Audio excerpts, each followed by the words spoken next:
warm-ups. You guys didn't see that, but they were practicing a few onside kicks to a certain degree of effectiveness. They look like they really got it down pat at this point.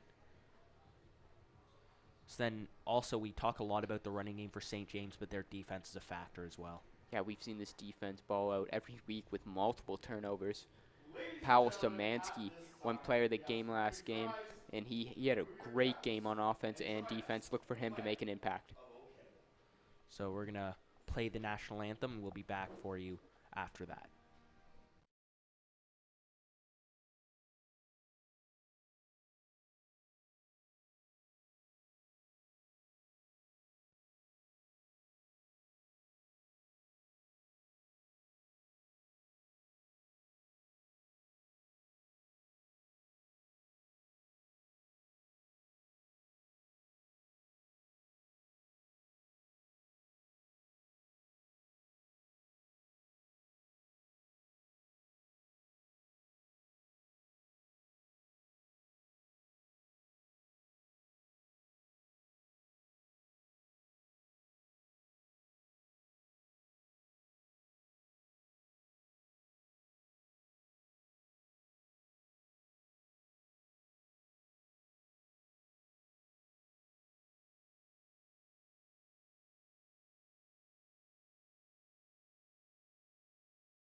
So we'll see St. James kick off to start this game.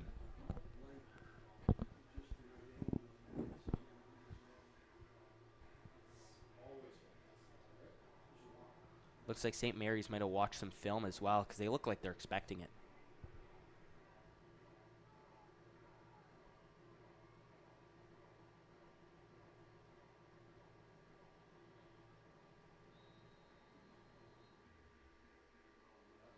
They're going to go onside to the left, and it'll be bobbled around and recovered by St. Mary's. And wow, St. James had a chance at that ball. Yeah, I'm not sure who had a chance at it, but someone almost grabbed that ball, just couldn't quite corral it.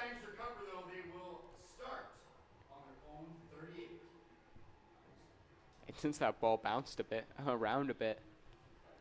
Also, it's a little bit wet out here, so ball's probably slippery conditions. He had it in his hands, just bobbled it. St. Mary's will jump on that football. Was a flag on the play.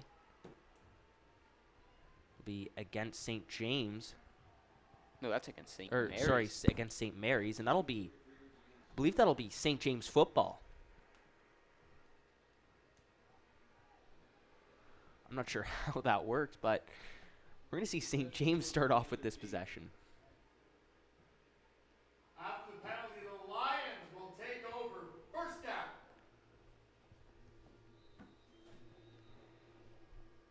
So now the Lions get an opportunity to score first here. They're not going to go to that bunch package initially. They'll hand this ball off to Nelms. Good run there on first, picking up about 7. Tanner Nelms, first touch of the day, picks up about 7. Second down. So now we got a second down upcoming. Actually, we've got a penalty on St. James that'll move him back. Offside against the Lions. So it'll take away the run. It'll be 1st and 15 now. First down. That was a good run to start that game off, though, from Nelms. Yeah, great run by Nelms. Picked up 7. Would have put them in good position for second down to convert. Instead, the penalty will push them back 5 yards, and they'll have first down again. They're going to run outside this time to Nelms. He's got some room on the far side. Nelms is going to break this out down to close to the first down marker, actually. I'm not sure if he got it or not. Great pickup there on 1st and 15. See where this ball's placed, see if he picked up that first down. Looks like they're going to mark him a yard short, so 14-yard run there by Nelms. Out of the shotgun, they run in Nelms, and he had so much room on that far side. It opted to step out of bounds.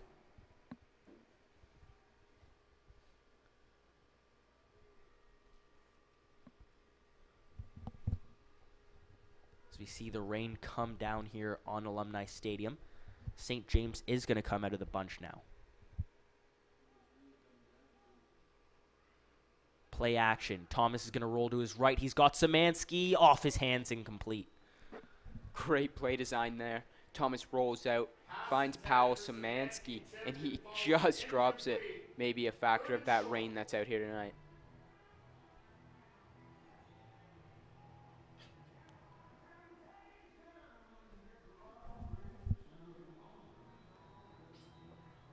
So it's third down, and we're going to see St. James go for it here. They're going to run this ball to Nelms. He's going to pick up a first down and more. Still going is Nelms. Nelms down to the 20. Big stiff arm down to the 15 out of bounds. First down from St. James. Yeah, coming out of that bunch package that we talked about before. We've seen them come out of that so many times. And they only really needed a yard there. Handed off to Nelms, and he picks up so much more. So they'll pick up the first, and they'll have the ball at the 16, well in striking range.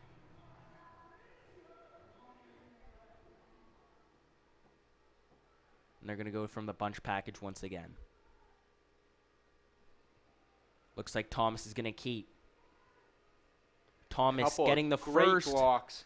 Hit the pylon, touchdown St. James. What a start to this game. Jacob Thomas runs it in, hits the pylon. Two pancake blocks there. Help Thomas get right into the end zone, and that will open the scoring. And you got to imagine the Lions will keep out their offense. Thomas is so fast as well, as from the quarterback position. We see a lot of design runs for him. He got the blocks that he needed. We're going to see St. James go for it here.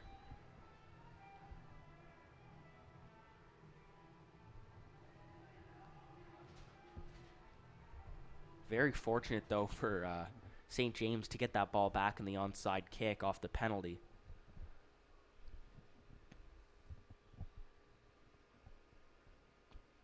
Play action. Thomas rolling to his right. He's got some room. He's going to get in. 8-zip St. James. Yeah, and we don't see St. James, like we said at the beginning, kick very much. And they're going to go for it here on the two-point conversion. And Thomas is just so fast. We talk about that so much, and walks into the end zone. So here's the touchdown from Thomas that put them up 6. Lots of blocks for him.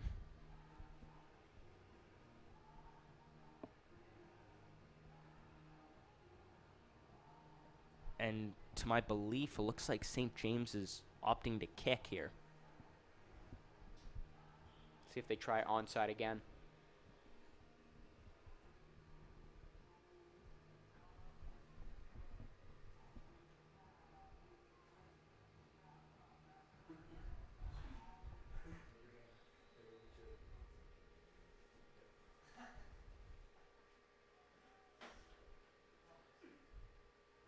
Oh, and they're going to do it again. Lots of trickery there. Looks like it was hit a little bit too hard. And they're going to try to bust a return out. That'll be stopped. Lots of trickery from St. James to start this game. St. Mary's picks up the onside kick. They will take over at the 44-yard line. So we'll see St. Mary's offense roll out. Their quarterback, MJ McKenzie, who will lead this offense. Yeah, let's see what he can do. Not really sure what this team's about on offense, if they're a run-heavy team. I imagine they'll probably be a run-heavy team tonight because it is wet out there. The ball is not in really the right conditions to throw.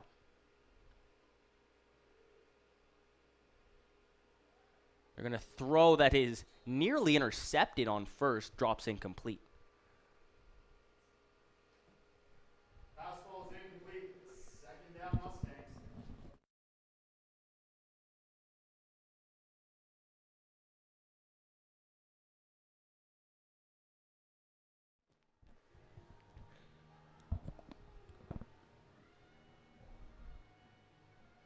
So an incompletion on first will bring up 2nd and 10.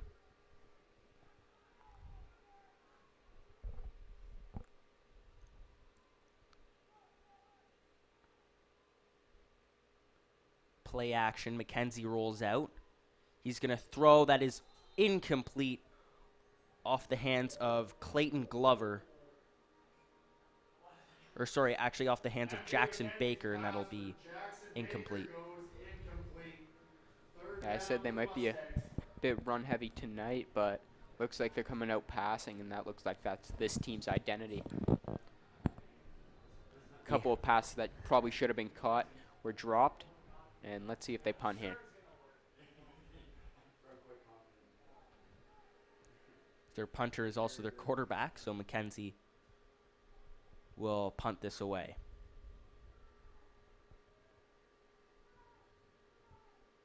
Decent looking punt. That'll be taken by Thomas, and he'll step out of bounds to his own sideline. Nice punt from McKenzie. Drives the Lions back to their 40 hole.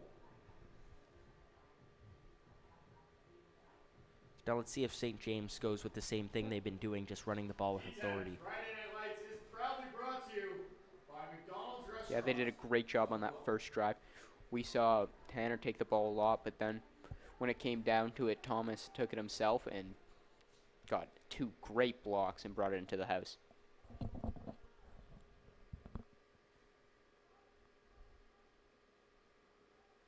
They're going to hand this off to Nelms. Nelms has got some room once again that far side, stepping out of bounds over midfield. He's already having a game so far. Got a 17-yard gain there by Nelms. And it helps when you got a back like that. You can run him probably every first down and have about an 8-yard gain every time.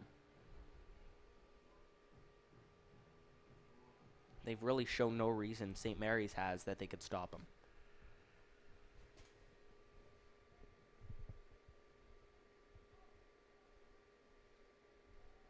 They're going to run this with their receiver, Jose Matrina, and he'll have a decent pickup on first. I think they're going to give him 4 yards there. Bring up 2nd and 6.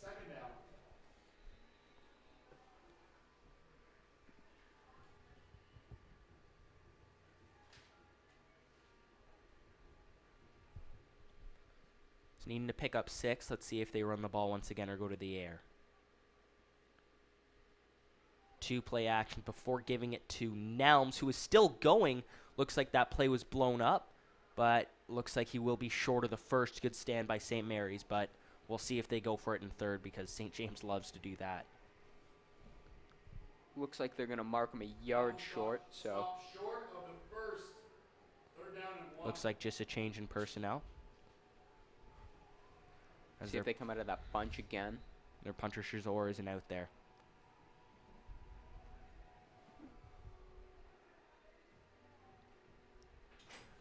They're going to line up in the bunch package once again. Only needing to pick up a yard. They'll give this ball to Nelms, who will pick up quite a bit more, being stopped at about the 35-yard line with forward progression. About an 8-yard gain when he only needed a yard. Great job by Nelms, and he's starting off great in this game.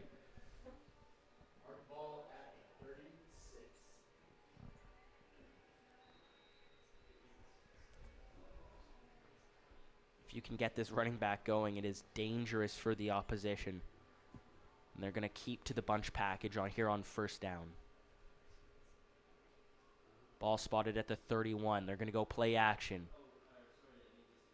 Throw is caught. That's Powell Szymanski. Flag is down as he falls out of bounds, looking like right at the 1st down marker. Szymanski catches Thomas's bowl pass. 1st down. St. Mary's definitely watched some film there because we've seen so many times teams get caught off guard when they run that bunch package a bunch and then come out passing, and St. Mary's did a great job there of covering it. It's just Thomas found Szymanski open. So there will be a penalty for a hold on St. James. That'll bring him back 10 yards. It'll be 1st and 20. I believe that was on Szymanski. Maybe that's why he was so wide open there. Well, I wouldn't say he was wide open. He was pretty decently covered, but allowed to create separation there. They're going to give this ball to Nelms here on your near side. Cutting down to the 35.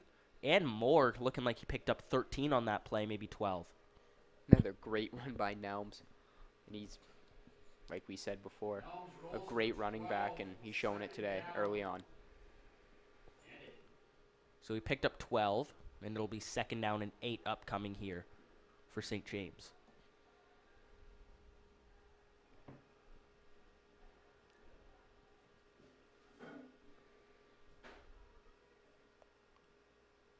They're going to run this ball once again. Nelms picking up the first, and he's really having his way. Looks outside, cuts back inside, finds the first down, and is stopped, brought down at the 23. So now the ball is at the 23 here for St. James. Here's that run by Nelms right out of the bunch package again, and multiple defenders ending up taking him down, but he picked up the first down on that play. They're going to keep rolling with this bunch package. Play action. Thomas is going to go over the top. He has Matrina. Complete touchdown, St. James. Thomas to Matrina, touchdown Lions! And that is why St. James, they execute this offense so well. I mean, you keep running the ball and then you go over the top. Yeah, we see so many times. On Friday Night Lights, we've seen it so many times. So many teams commit to that run. Here, St. Mary's did a decent job, but weren't really sure. Matrina just goes over the top and makes that play. Matrina had a yard or two of separation. That's all he needed as Thomas hit him right in the breadbasket. Oh, that was a beautiful throw by Thomas. And you know this offense is staying out here for 2. Thomas looking left. He's got that ball complete to Zetko. 16 zip now, Lions. Thomas hooks up with Zetko for 2, 16-0. The ideal start for the D10 champs. St. James is absolutely rolling. We have seen St. James blow a lead when they played Centennial. I think that was our second Friday Night Lights edition, but they did end up winning that game, and they did end up running away with it. So St. James still has to put the pedal to the metal here. And I know they're kicking off again. I wouldn't even be surprised for a 3rd onside kick. I mean, they don't really like to kick the ball off deep. Already 2 onside kicks on this game.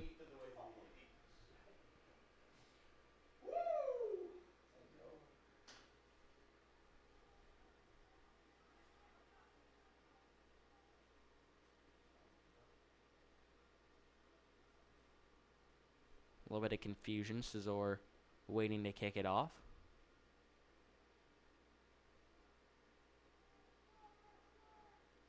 Lions are counting how many players they have on the field. Not enough. They'll bring on Zetko for the hands team. I'm assuming they're onsiding it because it's what they normally do. And they will onside this. And taking a hit and making the play, St. Mary's will get the ball back. That was Ryan Berger with a good job there for the hands team to get that ball back, because I feel like if St. James could get that ball once again, march down the field. That could be the finishing blow right there. I know we're only in the first quarter, but going up 3 scores would be devastating to a team. So let's see maybe if they change their technique here if you're St. Mary's, because the passing game didn't work on the first possession, but it is only 1 possession.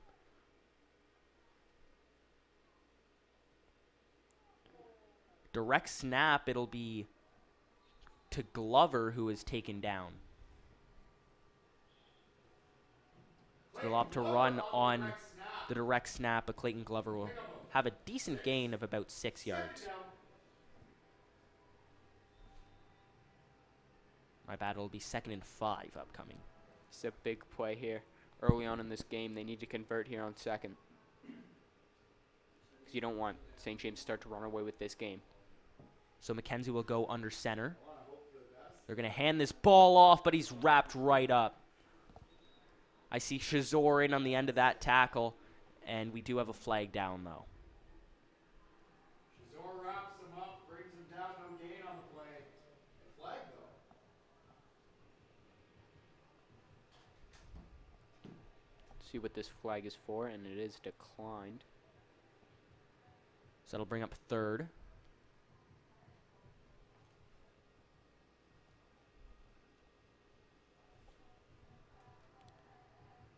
And by the looks of it, the offense stays out there. Oh. And they also did lose a yard, so it'll be 3rd and 6 upcoming. This looks like a pretty far back shotgun. And they Actually will going to punt it away. I was going to say that shotgun. Thomas bobbles it. He will recover it. Flag is down. Thomas has actually got some daylight there in the far sideline as he steps out of bounds while being challenged by McKenzie. We'll see what the flag is. I'm assuming what I saw was no yards. I was going to say right off the start there, I thought they were going for it at the start, but that shotgun was at least 15 yards back, and they did punt it in a great return there by Thomas. And I think the penalty is for no yards. So will be declined. That ball will be spotted at the 50-yard line of St. James. That's a great return for them. So on each end of the ball, St. James been really showing that they're the better team earlier in this game. Yeah, the Mustangs defense really hasn't shown that they can stop this offense, and the Lions are doing a great job on defense and offense right now. They're going to hand this ball off to Valdez, who will be taken down.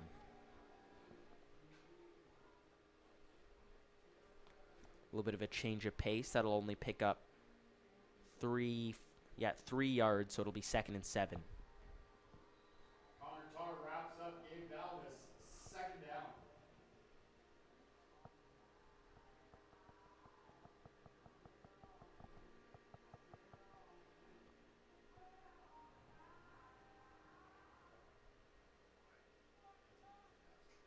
We'll see if they run or throw here on 2nd and long. Thomas is going to throw. It's a screen, and it's bobbled and dropped by Valdez. He had a lot of room and a lot of blocks, but that'll bring up a 3rd down, and it looks like the punt unit will come on here for St. James. Yeah, you saw the wet conditions come into effect there because there's no reason that ball should be dropped. I mean, I guess it was very slippery out there, but Valdez just couldn't come up with it. And a decent sign for the Mustangs defense, getting them to go 2 and out, which they haven't done all game, or even gotten a stop yet this game.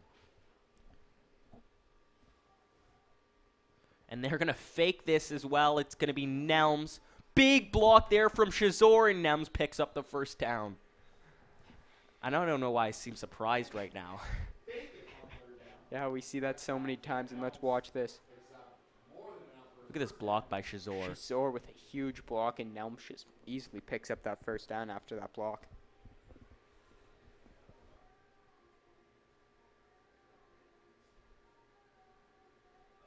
And I think there might have been a flag on the play.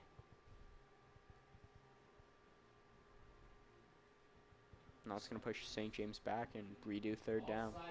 I feel like they've used every fake play possible out here. So let's see if they actually punt it here, or if they do the exact same thing, because it doesn't look like the sideline gave them any orders. We've seen Shazor take off as well. Low snap, and Shazor is going to take off. Running to his right. Still going Shazor. He's going to be short. Taken down at midfield. And now St. Mary's have some field position upcoming. I'm not sure if that was a design fake or just a low snap, but Shazor just seemed to make his mind up when he saw that low snap for sure. And after that penalty, now we can officially say a good sign for the Mustangs getting this stop there. But now we need another good sign from the Mustangs if they want to stay competitive in this game, because they need to show St. James that their offense is actually capable of picking up a few 1st downs and marching down the field.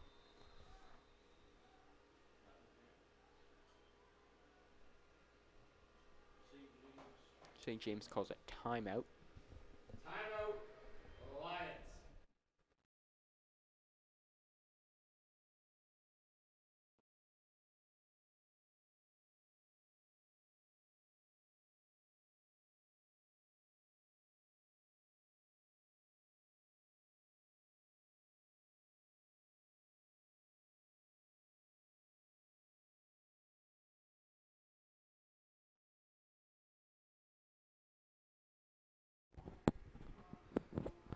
A little bit of confusion on the St. James sideline, or their side of the defense. So it looks like they called timeout. And we'll see St. Mary's roll out here, looking for a possession that they could actually sustain a drive here. Yeah, we haven't even seen this team pick up a first down yet.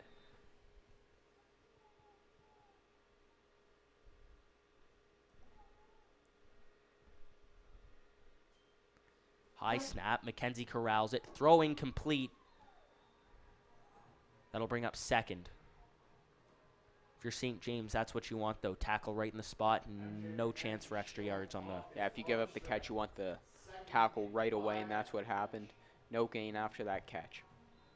And a gain of about 4. It wasn't the furthest throw.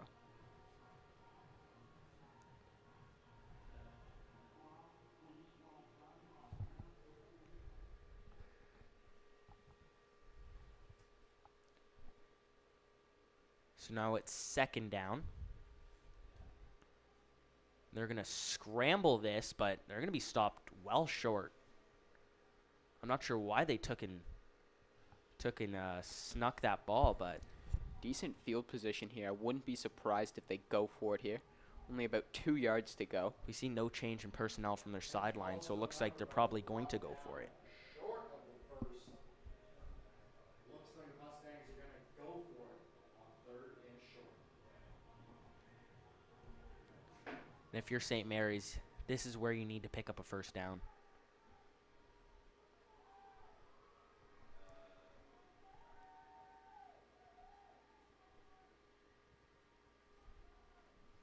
Play action. McKenzie rolling to his right. Incomplete. And that was a great play design, but just couldn't come up with a catch on 3rd. Yeah, not the best throw there, but a catchable ball in his just goes right through his receiver's hands. That was intended for Jackson Baker, so we'll have a turnover on downs. Now St. James could really start running with this game. Especially if they go for 2 here, they could make it a 4-score game.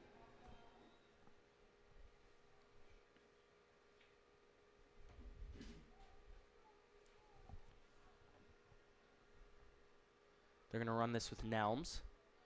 Bouncing to the middle now, trying to get to the near sideline. Still going as Nelms. Bowling over another player, getting the first. A lot of defenders to avoid there, but Nelms does get about a 12-yard gain there. Let's watch this run. Cuts to the outside after finding the hole. Makes about 3 defenders miss. He ran right over Alan Gordon right here. We'll have the last play of the first quarter. Hockey action right here on campus. Game times are at 2 p.m.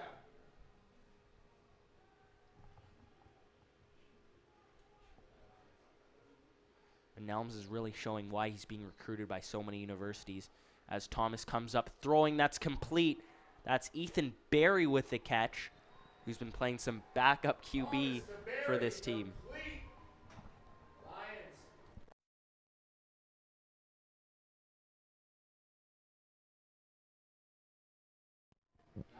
Let's watch that here. Barry just runs a go route, complete, almost made a couple people miss, but tripped up near the end, and that's a huge gain for the Lions, and they will switch field now. I think. Not too sure. And they will. Yeah, a little bit of confusion there. St. Mary's, I'm not sure if they're just not used to that, if it's different, but we haven't really seen much of them, but we will switch field. So now St. Mary's defensively, they've been really getting eaten up. I know the answers just really stop the run, but it's easier said than done out there. And it's not even stopping the run right now. They are getting run all over right now. But St. James is also doing great in the passing game. They got to stop something. And they really haven't shown that they can stop anything right now.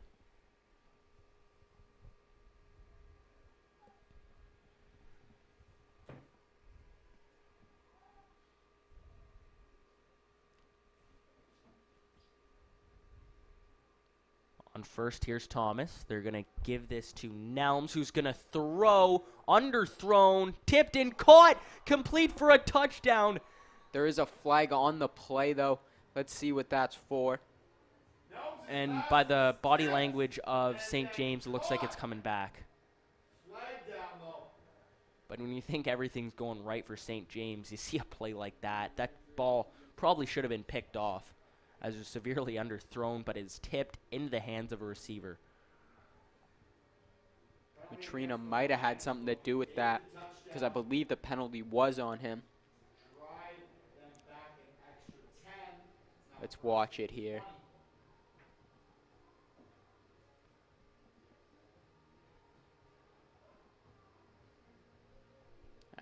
I think it was on Matrina. I'm not even surprised that St. James tried another fake play or trick play. Running a flea flicker. Or sorry, not a flea flicker, just throwing with their running back. And it was a decently thrown ball. Yeah, just a little bit underthrown. It was a touchdown pass, but the flag did take that away.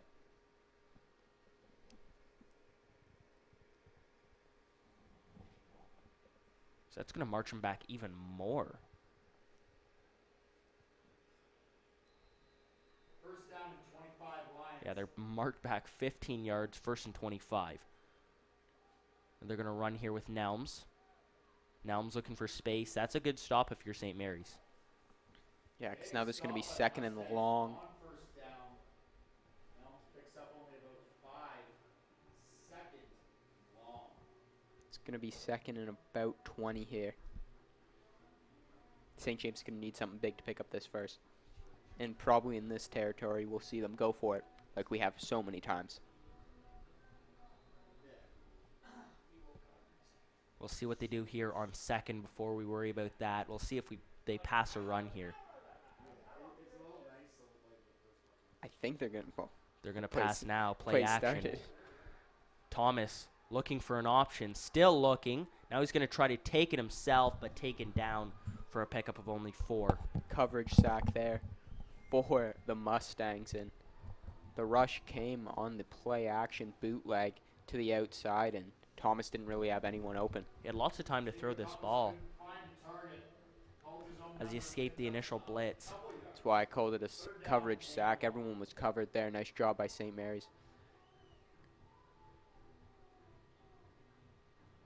And it They're looks going like to set up for a field goal, I guess.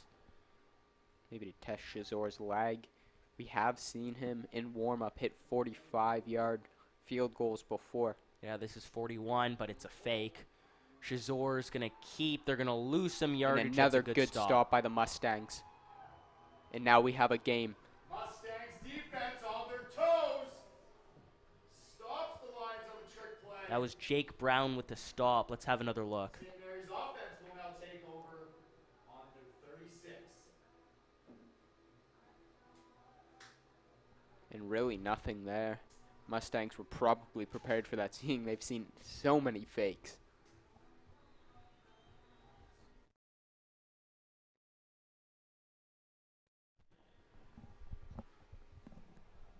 So now St. Mary's offense has another chance with it still only being a 2-score game.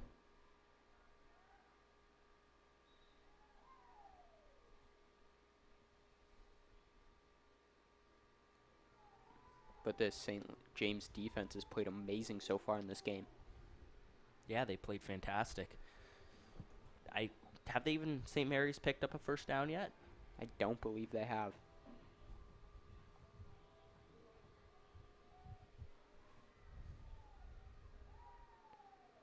So on second, they'll run this ball, and they will pick up the first down. That's a good run there from Clayton Glover. And now St. Mary's gets to say that they moved the sticks. Picks up a first down. Move the chains for the Mustangs. And just a nice hold there. Spins out of one tackle and picks up that first down. Football fans, a reminder, the Yates Cup final goes tomorrow at TD Stadium in London. Jump on the bus to go cheer on the team. Catch all the action on OUA.tv.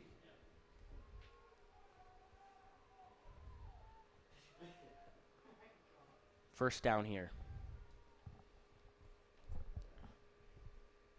McKenzie throwing. Looks like a screen just too high. Looks like Liam Burke had that blown up even if it was complete. Mackenzie's pass goes incomplete. Second down.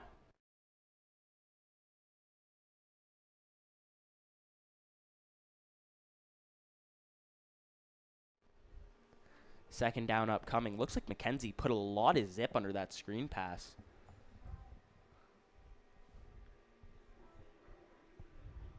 Well, you can see why sometimes, so many times, your blockers just give up. Like Burke got through there, and it can be easily picked off if the ball isn't thrown well enough. So now it's second. McKenzie's going to throw. That is picked off. And St. James now has some field position as they get an interception. Believe the interception was by Liam Burke. Let's have another look. On the pick. Lions take over at the 50-yard line in Mustangs territory. That's just good coverage, though, from St. James.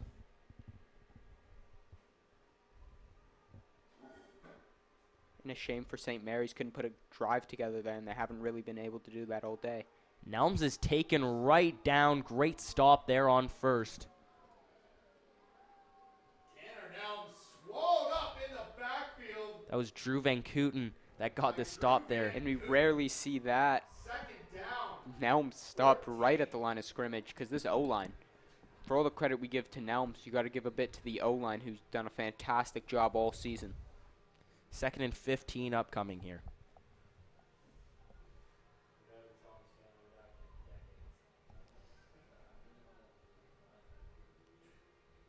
See if St. James throws. They will throw. That is too high, intended for Zetko. Third down. Air on second down. Zetko, the intended target. Now we see the punt unit come out. And we'll see if they actually punt. It's third and 15. The ball's at midfield. I want to say there's no way they fake, but like. We've seen so many trick plays, too. And even if St. Mary's is ready for it, one of these trick plays could fool them.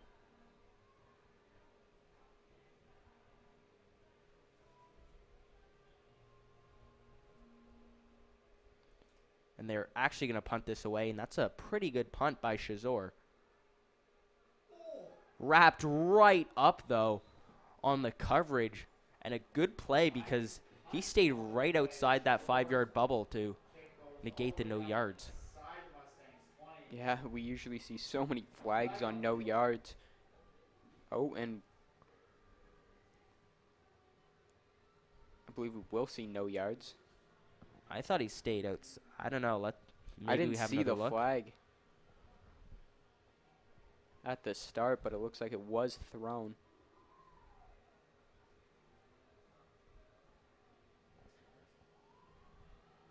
Yeah, that ball will be spotted right up there at the 39-yard line. Field position helps a lot now for St. Mary's, but they just got to start clicking on offense.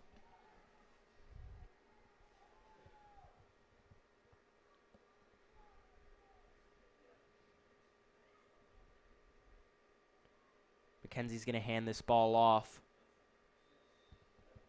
And that's an all right gain of about 3 or 4 on first. I'm going to give him 3, maybe 2.5 yards.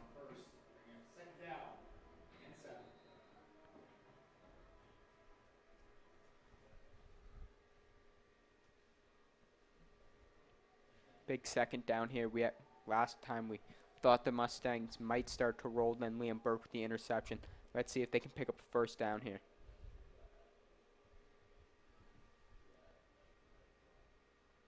McKenzie's going to roll to his left in the play action. Harassed immediately. That ball falls incomplete. Yeah, the pressure came there, and McKenzie forced to throw the ball away. Had a receiver, just couldn't find him, probably because of the pressure affecting that. What I've noticed a little bit from McKenzie, I know it's hard to judge because there's a lot of pressure coming, but it feels like he already has the receiver he's going to throw to before the play even starts.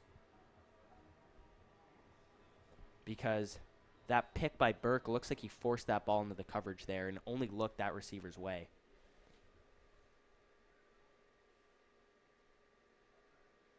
As we'll see St. Mary's punt this football away. That's a great punt. Thomas coming back to field it. Looking for some room. And there's going to be a flag right on that block. Block in the back as Thomas is still going to be churning this out. And he's got so much room on that far side. And sadly, that will come back. He's going to take this one to the house as the sideline erupts, but that's definitely a block in the back. And the player who committed the block in the back is still there. And he's probably the only one on St. James who knows it right now. Yeah, he knew right after that. He saw the flag down. You can probably see the block here, right on the tail end. There's the block, and that's where the flag was thrown.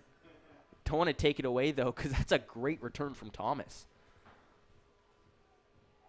Yes, went end to end, sideline to sideline there.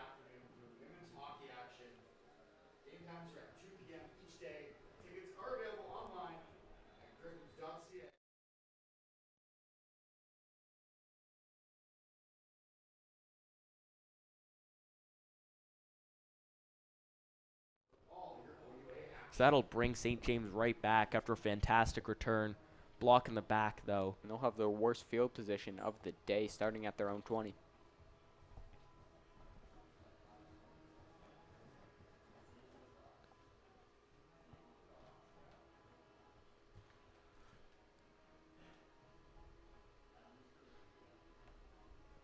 As we see Thomas march back to his huddle.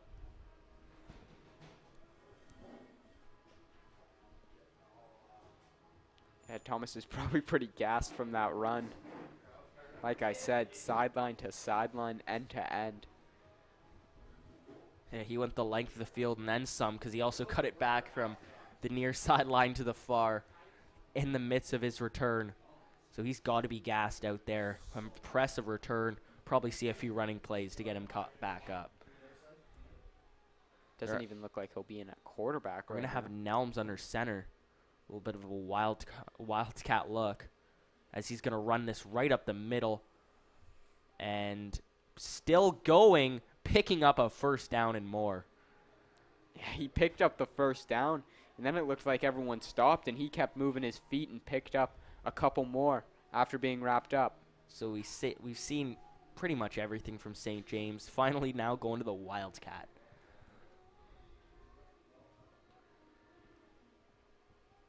And they're going to go back to it. Like we said, Thomas still might be out of breath here. He's going to fake to throw. Nelms is going to run once again. Another first down, getting over his own 50-yard line to the 52. 23-yard gain there. And now you got to imagine St. Mary's is going to be expecting that if they come out of this Wildcat again. And don't be shocked if Nelms is thrown. We've seen him throw a touchdown pass before. Just call back on the penalty. And in week 1 of Friday Night Lights, we saw it. As that was a flea flicker. Or was it a flea flicker? Or did he throw? Yeah, I remember it was a flea flicker. He's going to actually run this once again, picking up a first. He's got a block on the near side, and he's going to get it out of bounds just near the 30-yard line. He is running wild on this team. Out of the Wildcat, too. Nelms under center picks up a whole whack of yards. And let's see if they keep going with this, because they have had a lot of success with it. We saw the bunch package is really their forte on offense earlier. I mean, every other game, the bunch package was what would bail them out and would pick up consistent yards. But Nelms is churning these out for at least, I think his lowest yardage was like 15.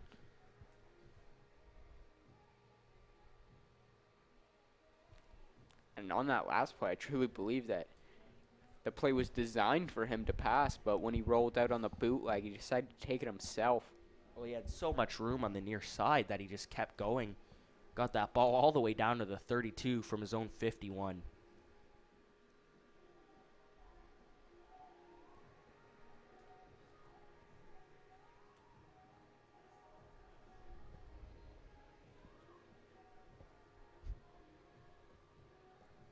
So we'll see what they roll with here, getting down to St. Mary's territory now at the 32-yard line.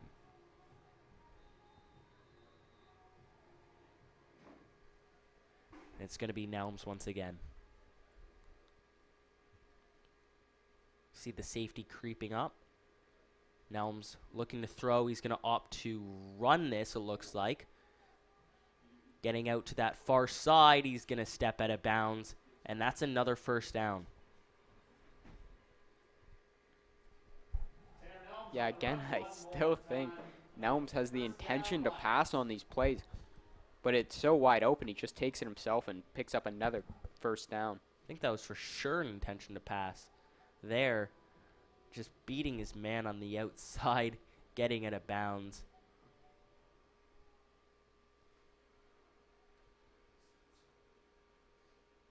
Nelms is going to roll to his right, looking to throw. He will throw. That's caught by Thomas. Thomas, nice move, but he is caught on that juke move. But still, that ball is complete. Yeah, Nelms here rolls out, maybe thinking run again, finds Thomas, and Thomas just on this juke move. Looks like he was leaning back and his legs got taken out from under him. They're going to keep with it here. And that was actually a decent. I thought they picked up barely back to the line of scrimmage, but they got like 5 on that. As Nelms' pressure comes immediately, he's going to try to get out of it. And it looks like he actually picked up about 2 yards there.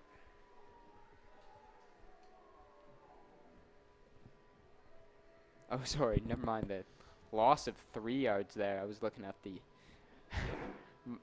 marker from where they started this. The series. Yeah, the series at, but. So now we'll see what St. James is going to do here in third.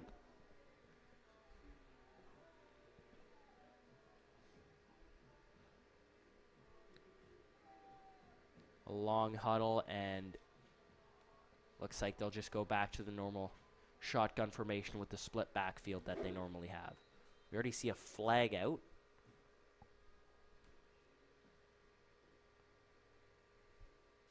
I'm wondering if that was delay.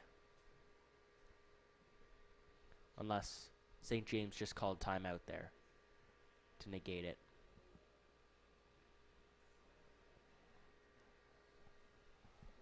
It is third down here. Mustangs down 16-0 to the St. James Lions.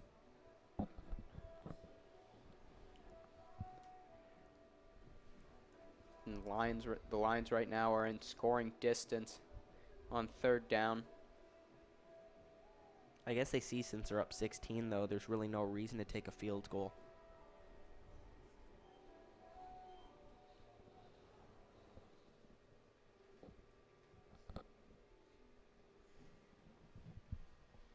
After a long talk with the sideline, Thomas will come back to his huddle. We'll see what they have drawn up.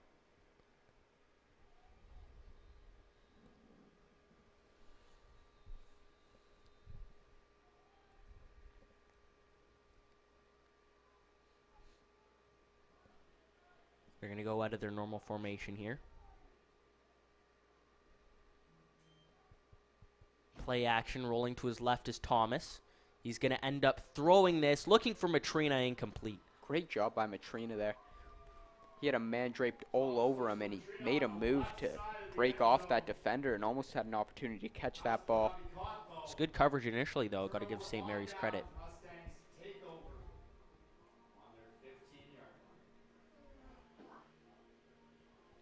In that time, that believed to be timeout that we thought, I believe, was the 3-minute warning, and there's 2:31 left in this quarter. So I'm guessing what the Lions' thought process was there. They probably won't have enough time to march all the way down the field, seeing they haven't done much all day. Realistically, and our defense is playing well, so why not just try to punch it in for the major? So that ball did fall incomplete, and now St. Mary's, not great field position. Third down warning will help them, but still not much time as MJ McKenzie is going to bomb this. Nearly picked, and it falls incomplete as after that was tipped, I believe that was Ethan Fish that had a chance at that ball.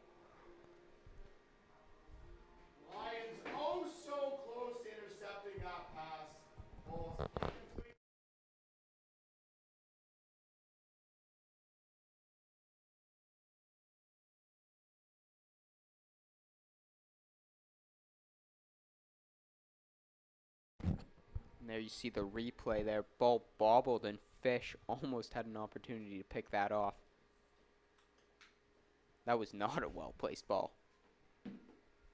Looked forced as it's second down now.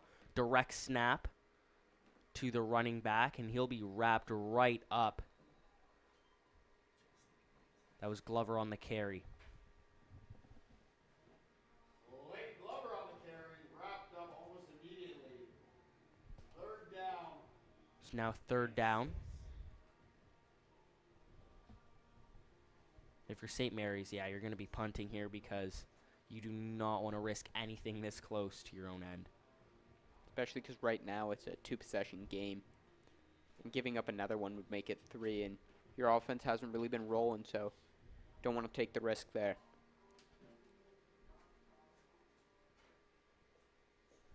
We'll see Thomas. He had the punt return that was taken back by a block in the back. We'll see if they punt to him. Bobbled snap. McKenzie's going to fall on it and taken down now at the 5.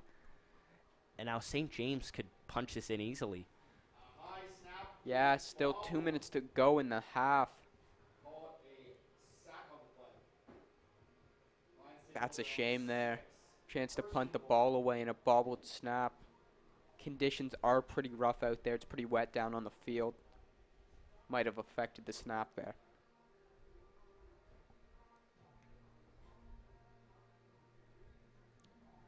So now we'll see if St. James so close to the goal line. Ball's at the 6. Probably going to go to the bunch. Looks like they are.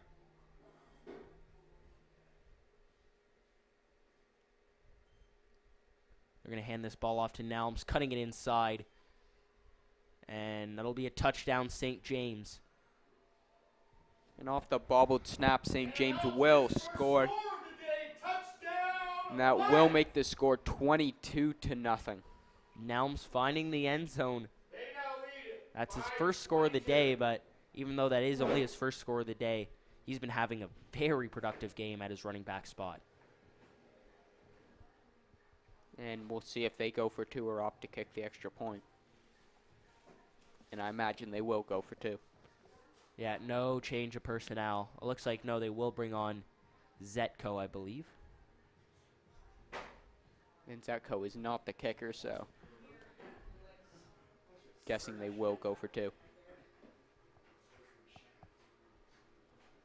I wouldn't be surprised if they stay in the bunch and just run it to Nelms, but we'll see if they pull off some trickery here for a 2-point conversion.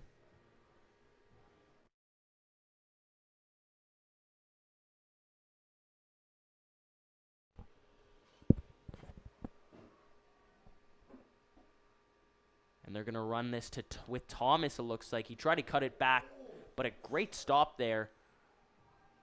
Taking 2 points at a St. James mouth because they love getting those 2-point conversions. Let's see if they go for an onside kick here again if they choose to kick off. But first here, let's watch that play.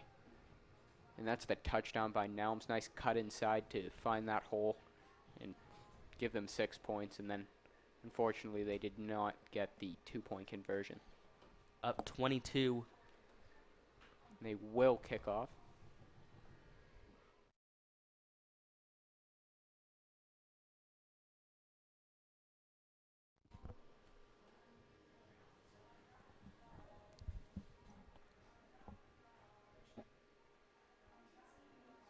Now, actually, they're going to opt to bring their defense out, I believe. Yeah, they're going to bring their defense out. I don't know why St. Mary's is rolling out to the right side of the field. Unless they're just going to kick off to the other Oh, they side. will kick off because I'm not sure. yeah, I think you thought the field was flipped. Never mind. I thought the field was flipped. That's my bad. Sorry to St. Mary's receiving team for giving them a little bit there. But now we'll see what Chazor has for this potential. Yeah, they're going to go onside.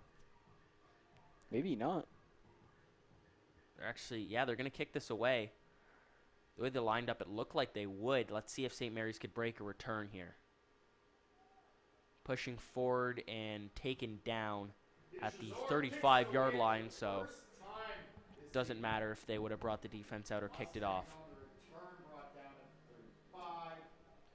That was Clayton Glover on the return.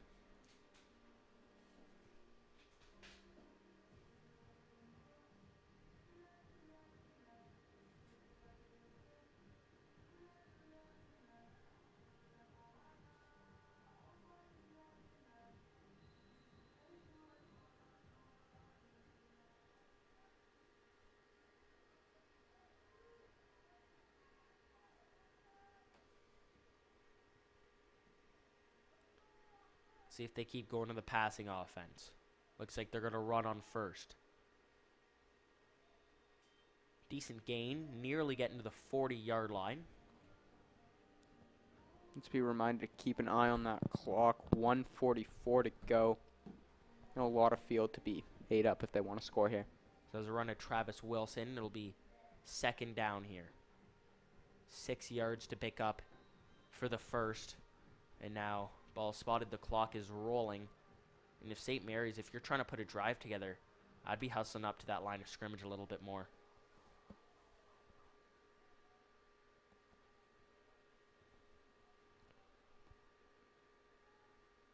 They're going to run this ball. That's Wilson once again, but Shazor coming right over from his linebacker spot and wrapping him right up for a loss of 1 yard. 1:20 to go. Let's see if they opt to punt. Shazor on the tackle. Loss of 1 for the Mustangs on the play. Let's see this Third down. tackle And out of once nowhere, again. Shazor comes in with a huge tackle. You see some snowfall now coming down on Alumni Stadium. It started as rain at the beginning of the game. It looks like it's snow now.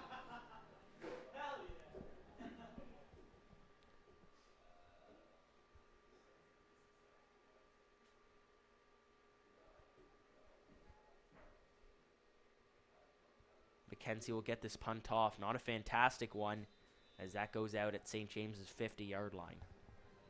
And not the best punt there. End over end. At least they got it off this time, though. Down to the 50-yard line. Yeah, no bobbled snap, because that's really, you do not need anything big here for St. James. Just have a little bit of trust in your defense. You can't let them have points here. Because in the second half, they could just run you to death, run the clock right down, keep picking up first downs. That's what they're really good at. Once they have a lead, it is hard to take it back. Especially with the run game and how strong it is. They can run the clock down. Can also have a series of short passes and plays that can really kill a team and take time off this clock. Thomas, screen in Nelms. He's got some room. Still going. Nelms has got some room here on There the is near a flag side. on the play, though. Flag is down to the 25 is Nelms. 2 flags down. Talked about those short passes there. And a screen to Nelms there for a huge pickup, but let's see what the flag is for.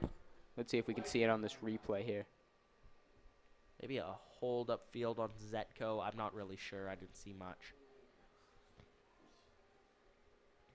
And it will be a hold. And that will. So it will be a first. Looks like they're going to assess it. After the catch.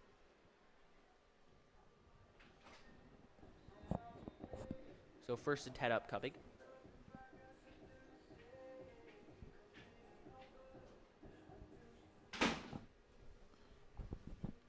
Not much time left. 48 seconds left in the half.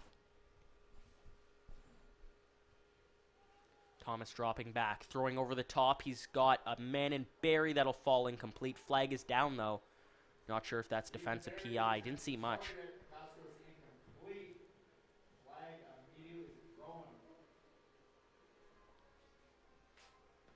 We'll have another look at that in the replay. Griffin football fans, tomorrow Yeah, decently thrown ball here by Thomas. kickoff is 1 p.m. at TD Stadium. Looks like Barry fell there. Jump on the bus to go cheer on the boys. Catch all the action. Penalty will be against the Mustangs. Now with 43 seconds left, St. James has another chance to strike.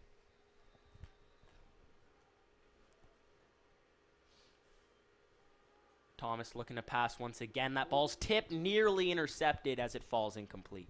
Jake Thomas's pass is tipped. It nearly pegged. Ball's incomplete though. That'll bring up second, as St. James going a lot to the passing game here on this presumed final drive of the half.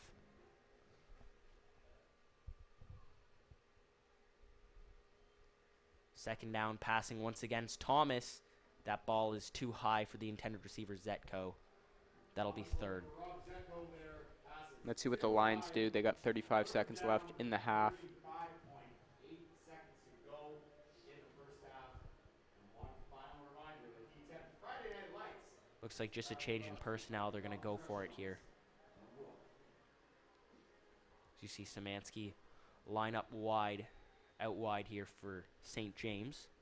As it'll be third. They're going to go to Szymanski. That ball's dropped, though. He had him. Great pass. Hit him in the breadbasket. Just fell incomplete. Yeah, that's the second drop from Szymanski today. And last week we saw a great game from him at receiver. Such a great defensive player. Every week, getting multiple turnovers. Last week did the same. And last week we also saw a bit of production on offense. This week, 2 drops. Yeah, winning player of the game last week. But this week, not having as much of an impact on the offensive end.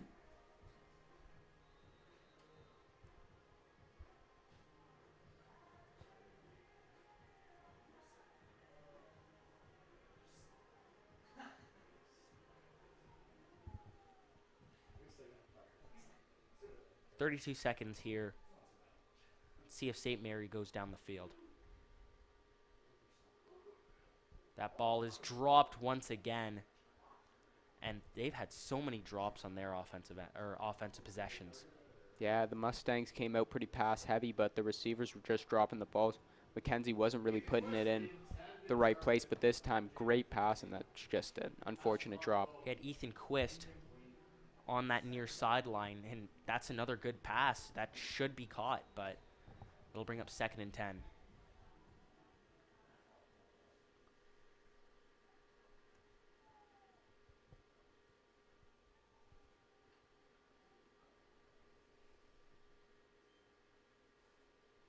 McKenzie drops back, throwing, batted away. Good coverage there from St. James. That'll bring up 3rd.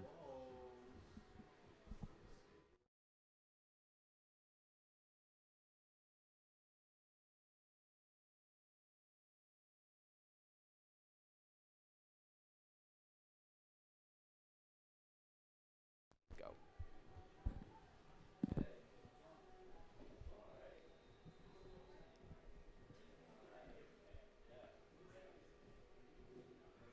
I believe it's 3rd down here, and they will not go for it here, even though there's only 24 seconds, but you don't want to give St. James an opportunity. They do get the punt away. This one's a little bit better. Szymanski muffs it, but luckily for him, that will go out of bounds at the 42-yard line. Out of bounds. Lions will take over with under 20 seconds to go in the half. And a gentle reminder that the code of conduct is in full effect this evening. Anyone not adhering to the code will be asked to leave immediately. Please cheer respectfully and responsibly. Under 20 seconds to go here in the half. St. James up 22. Let's see if they keep exercising the pass game like they have the last possession. Only 18.6 to go, so not too much time, but we have seen them hit some long balls for big gains. They're going to throw. Thomas unloading deep, looking for Matrina. Jump ball intercepted. And a decent return as well, as he will go to bounds. Flag at the end of it. More Another flags. flag. Now, we have not seen the Mustangs take a field goal yet or extra point, but depending on what these penalties are for, we could see an opportunity for them to score. Let's have another look. And Thomas just trying to air this out to Matrina. And we've seen so many of those plays that the Mustangs have just dropped. balls being tipped and stuff, and they haven't been able to make the big play, and there they make the big play. So it's Clayton Glover making that play, getting the turnover, and we'll see if they unload deep, because this would be a deep field goal looking where the sticks are set up. But I believe that just from the last And these St. James possession, as we'll see what the penalties are. Looks like it's going to move him right up there, though. have a chance if they can. I believe they still have a timeout, so if they can get a quick playoff here, gain a couple more yards, maybe they can put some points up on the board.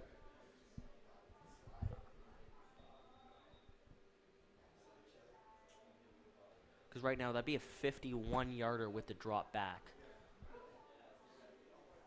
And I'm not sure who their kicker is. Now that I'm thinking of it, even a quick play, they haven't really gained more than 5 yards on a play, so that's probably unreasonable. I'd imagine they'd set something up to try to score here. They've had a little bit of success going If over I'm, the middle for a few checkdowns, but if I'm St. James here, I'm just going to protect the end zone. don't let anything big up.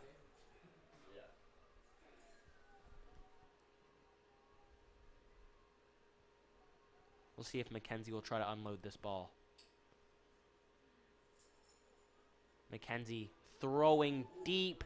Szymanski will drop that, but regardless, that'll fall incomplete. MJ McKenzie airs it out to end the first half, nearly picked off by Pavel Szymanski, though. So St. James up 22 at the half, and they are really showing why they won D10. I mean, going up over this Owen Sound team. And St. Mary's, do they have to change anything up? Yeah, St. Mary's got to get this offense rolling. Haven't seen a lot of drop balls, not many first downs from them. It looks like we're going to have one last play, possibly. Maybe put some time back on the clock for the incompletion, because we see both respective offenses and defenses rolling back out there for one last play. St. James definitely going to be in a deep prevent here. Actually, they're going to move this ball up, though. So now it's possible that they could try to pick up 3. Because I didn't see any flags at the end of that play. Doesn't look like they will go for a field goal here, though.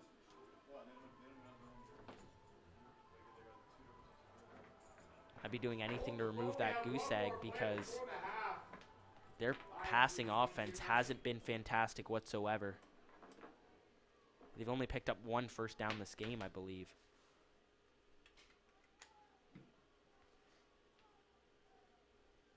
They're going to unload deep once again. McKenzie, that ball is overthrown, incomplete. And that will be the end of the half.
So it looks like it's James and Evan on the far side and Fiona and Mia on the near side for Bilderberger.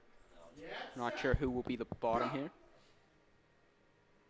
Looks like they're both going to go for the far toppings. Oh, nope, they're both laying down.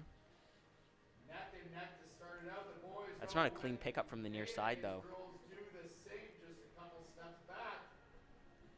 James and Evan Looks like the Looks like far James side's and- going to... Yeah, James and Evan got the early lead, and that's a fall. They should take this one. We don't want to see any dirty stuff, though, not picking up 2 toppings at once to get back in this game. We've seen so many times in these Build-A-Burger challenges, people just go and never finish the burger. Yeah, that'd be unbelievable. We can't see that out there. Looks like that's going to be a clean sweep. I mean, just dominating the far side out there, James and Evan. And But- at least Mia and Fiona finish the burger. I do respect that. A little bit of help from the field crew, giving them the last 2 toppings, but at least they do have a complete burger when in the end. But James and Evan definitely taking it. Dominating performance on Build-A-Burger.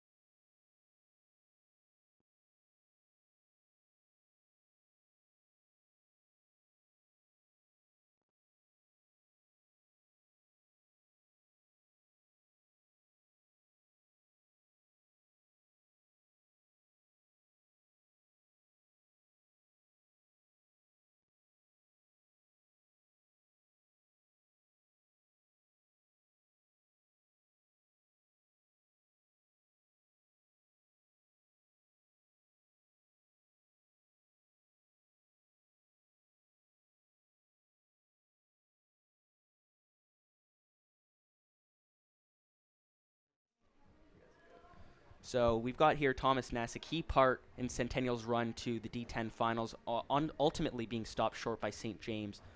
So what do you enjoy most about playing Friday Night Lights? I mean, Friday Night Lights was really interesting, brought in this year. I mean, in previous years, there was nothing like the whole Jumbotron and the whole sponsorship from McDonald's. It's pretty awesome what they've done. They've really changed the whole sort of aspect of the community coming out and watching, and it really brings in a lot more fans, that's for sure. So knowing that a lot more fans that are out there, is it a little bit more, intense, kind of making plays out there, knowing you got a lot of people watching from your school? It does give a bit more of an aspect of sort of being televised and really broadcasted and watching the replays on YouTube. I mean, it does give it more of an aspect of that, but I mean, it's sort of all the same game. It's sort of the same feeling. It's cool watching the replays and seeing your sort of names being announced. It's fun. It's good. So Centennial does have a good football program, finally being shut down by St. James. Unfortunately. Yeah, but what was your favorite part of the season then, I guess? Oh, man. Hands down, I did 5 years of Centennial. I did a victory lap this past year, and I think this 5th year has been hands down the most fun season I ever played. I mean, we had a young team, a super fun team to play with, my younger brother being on the team, a lot of friends being on the team. I had hands down the best season of my high school career. It was super fun playing alongside the younger guys, the older 12-plus guys, knowing everyone else in the league, around the league, just every game, not really exactly being competitive, but more just fun, playing against your friends. It was good. I loved it.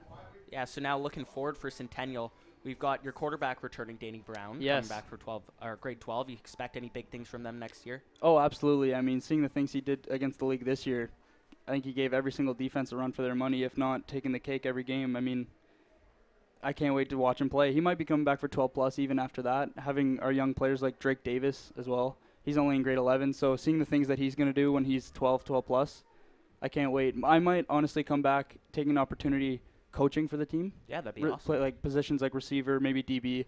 But if I got that opportunity, I'd absolutely do it. Like, I love everything about the Centennial football program. So now you've gone up against St. James twice this year. What's the hardest thing to stop? I probably already know the answer, though. I mean, teams that really kind of hate on St. James, they just love to use the excuse they're a one-man team. I think everyone knows who you're talking about. Number 1, Tanner Nelms. He's a force to be reckoned with. He's really just an all-around. You already know he's going to be making plays in levels of OUA, CIS football. And it's kind of hard to argue that because players like Jacob Thomas, the young guys, Paul Szymanski, Ethan Fish on defense, Alex Pasagio, all around, their whole team is just sort of an old team. They're not really young guns. They're all old vets. They know what they're doing. I don't know, absolutely. It's kind of interesting. I was saying before the game, it's interesting to see how schools from outside of Guelph hold up against their offense. It's definitely interesting to see how they do it differently than schools here in Guelph. Yeah, because we're seeing Owen Sound. I mean, they're really running all over them with their offense. Yeah, So absolutely. other than this team, what's maybe another offense that you maybe didn't want to go up against, maybe had trouble with a little bit? In D10, I mean, offenses like GCVI, I mean, looking back at them last year winning D10, they don't exactly have the old team like they had last year, but their coaching, I think, hands down was the best out of the league. Their running schemes, their tossing, their fakes, their reverses, jets, stuff like that. That was definitely difficult to go up against, for example, in semifinals. But, I mean, we came out on top both times, regular season and playoffs, and it was definitely interesting. That was a fun game to play, especially because we got to play them twice. So we saw the result of the final game against St. James. I mean, that was very tough for you guys. It was tough. Anything you want to regret maybe about that game because you were down big at half? Yeah, I mean, first quarter I actually got a knee injury and I wasn't able to play again until the second half. We basically, being a captain, we told our whole team, don't walk off the field after that fourth quarter bell rings with any regrets. Try to leave it all on the field, especially to the older guys. Just let it all out. I mean, me personally, I really don't have any regrets. Poured my heart out. Sounds corny, but I absolutely poured my heart out into that game, and it was a good way to go out. Yeah, I really respect that. Yeah. Keep your heads held high after that season. It was a great season. Thanks for being on here for Thanks tonight. for having me. Thank you very much. Thanks a lot.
So now back from halftime, we're going to see St. Mary's kick it off. And we've seen St. James do a ton of trick plays. Maybe St. Mary's needs something like that to get back in the game. Yeah, St. Mary's might need a bit of help here to get back into this game, so why not onside kick it right off the bat? And their defense has been playing, I'd say, fairly well since those first two scores. And the third touchdown, you can't really blame on the defense. Didn't have much. Yeah, they got the ball at the 6. Yeah, started that possession at the 6. I'm liking St. Mary's defense going into the second half. I think they can play. Yeah, They figured out they got to stop the run. You know, they might still give up a couple of long drives, but right now they're playing pretty decent, I'd say. But this offense definitely needs to get going. They get a few decent yards on first down when they run the football, and then I'm not going to blame Mackenzie because there's been quite a few drops. Yeah, it's slippery out there. It was just snowing. It was raining all day. They're going to go onside, and it's They had it. picked up by Szymanski. There Flag is down. a flag. And last time we saw a flag on an onside kick, it ended up being the team who kicked it off the ball. Szymanski on the return.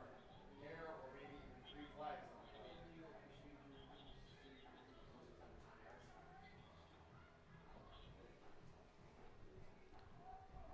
So that wasn't a bad attempt. They nearly had that, but Szymanski ends up falling on it. Good play for St. James as they will get the ball and over midfield.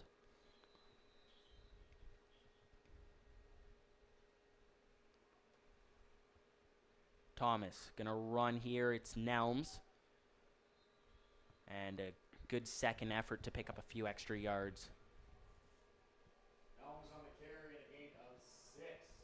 Second down. Second and 4 upcoming. That's not bad for the defense there.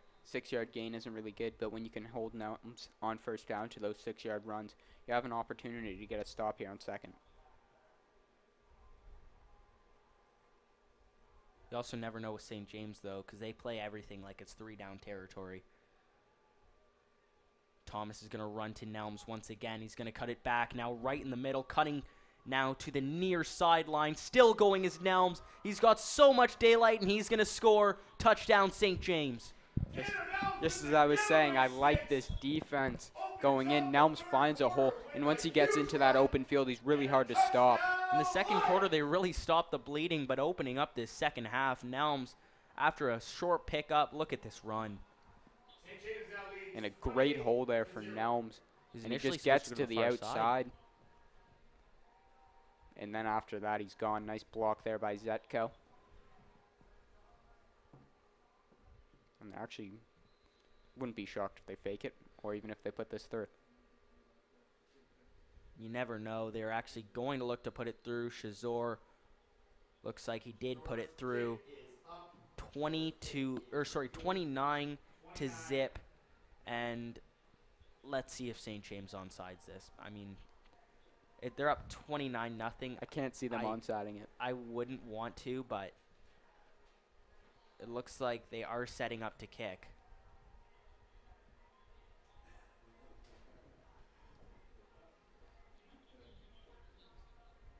As you see, they got a hands team rolling out.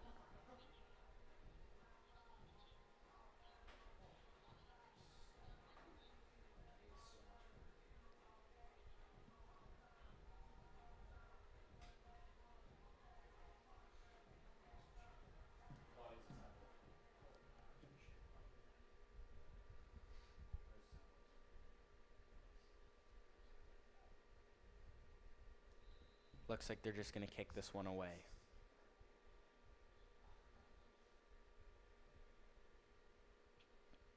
A little bit of a shorter kick from Shazor. Oh my goodness, what a hit though on that return. That was Glover who was absolutely smacked there. What a hit. Glover braves the elements on the return being stopped. That was a huge hit. 35-yard line, first down, Mustangs. I'm not sure who delivered it.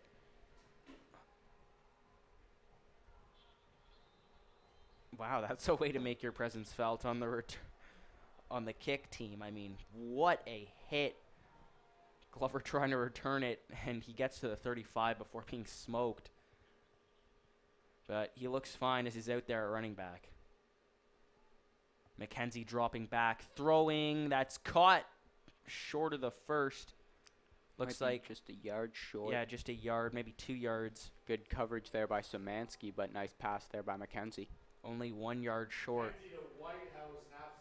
That was Whitehouse with the reception. Gain of 9 on the pass, second down, and 1 to go for the Mustangs. So if St. James gets a stop here, if you're St. Mary's, are you going for it? I think you have to. You're down 29 points. So you got to take all the risks you can. In that half, coming into the second half, they go for the onside kick. Didn't really work out for them, but they had a chance, and they gave an opportunity, and that's what you want to give your team if you're the coach.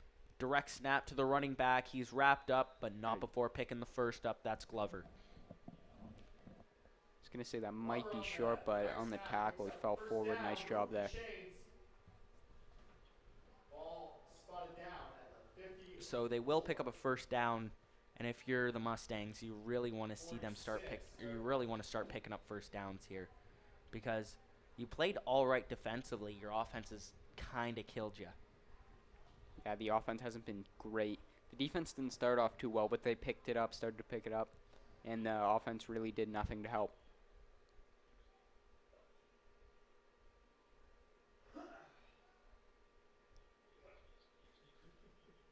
McKenzie's going to unload as his receiver is hit, and that will draw a flag.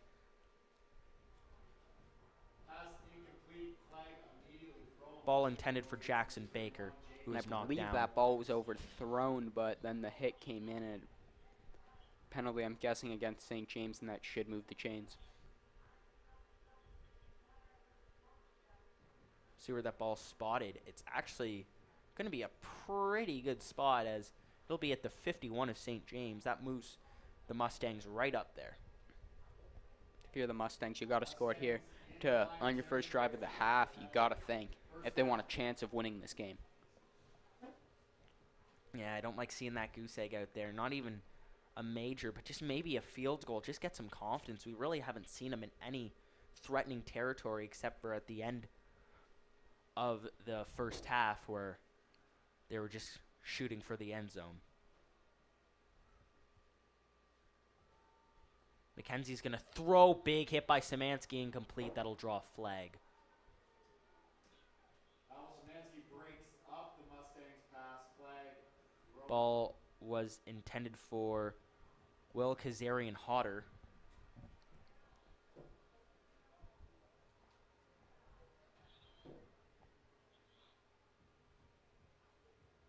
It's actually going to be illegal touching, I believe, on The Mustangs? St. Mary's. Let's see where this ball's placed.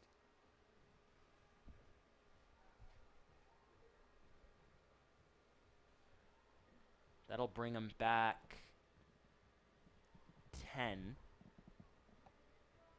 making it 1st and 20. Call goes against the Mustangs. It will drive them back an extra 10 yards from the line of scrimmage. St. James, I feel like the receivers for St. Mary's, they're just getting knocked on every single route regardless. Yeah, St. James is doing a great job of cracking these guys, maybe showing a little bit of intimidation. St. James does appear to be the bigger team out there. Because 2 passes ended up, the one was a big hit that drew a flag. That one was another good hit. And then also on the kickoff, there's another massive hit in the returner. So St. James really coming with the heat as they're going to throw underneath. That's caught. Trying to pick up some yards after the catch as he's There is brought a down. flag, and I believe that's going to go against St. Mary's.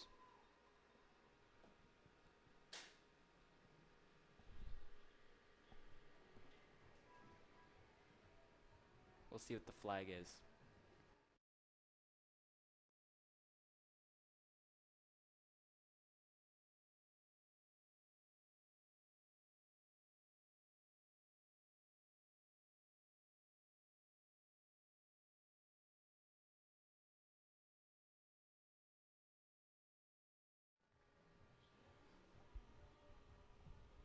See what this flag is for.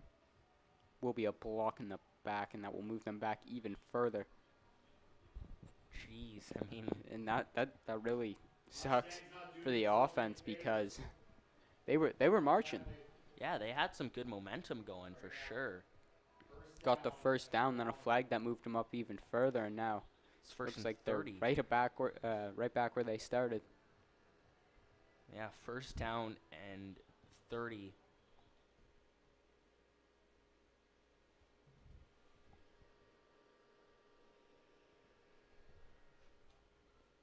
They're going to throw a screen that's caught by Glover, falling to the 45-yard line. All right, pick up. McKenzie's screen pass is caught and carried by Clayton Glover.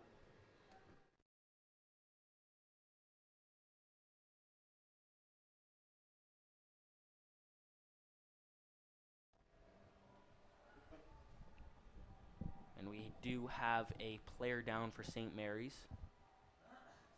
He will take a short break while they try to get him off the field.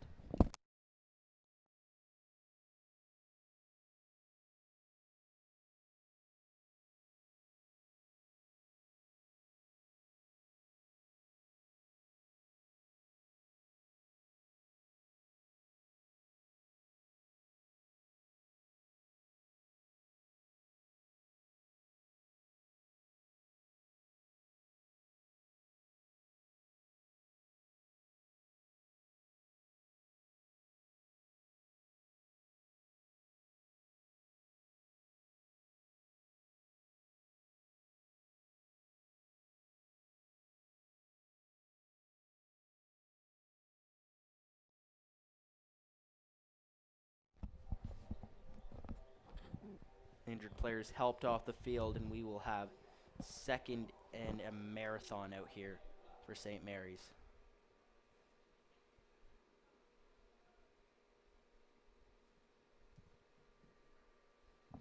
They picked up 7 on first. They'll run this ball. Flag is down as he falls just short of their own 50-yard line. We'll see what the flag is. Kind of shocked with a run on second down, especially with that many yards to pick up. And you're down by 29. Trying to catch St. James off guard, but they had a decent stop there. It's offside on St. James, the penalty, so they'll move up 5 and have another go on second. Let's see if they pass this time on second or if they go to the run again.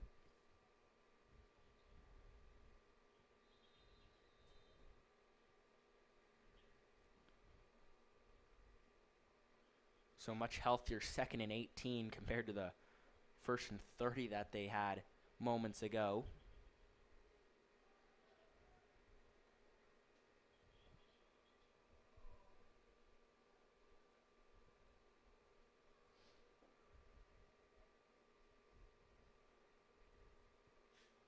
Lots of receivers moving to the right. It's going to be a screen pass that's complete to Wilson. Ball's Fumbled out. the ball, though. Ball's loose, picked up, I believe, by St. James. Is it? Let's see this signal from the ref. St. James has the ball. I thought St. James picked that up. Now they're having a little bit of a huddle. Let's have another look. Well, was that a catch? That's what you got to determine, and that definitely was a catch. Ball's loose. Not sure who jumped on it. It's going to be St. Mary's ball, third down. Thought they were discussing, is that a catch? And that clearly was a catch, and then I thought St. James had landed on that, but it will I be did as St. well, Mary's but ball. St. Mary's has the ball, third and 18 upcoming. Bobbled snap. McKenzie looking to pick it up. And it looks like he does, and that will be a turnover on downs.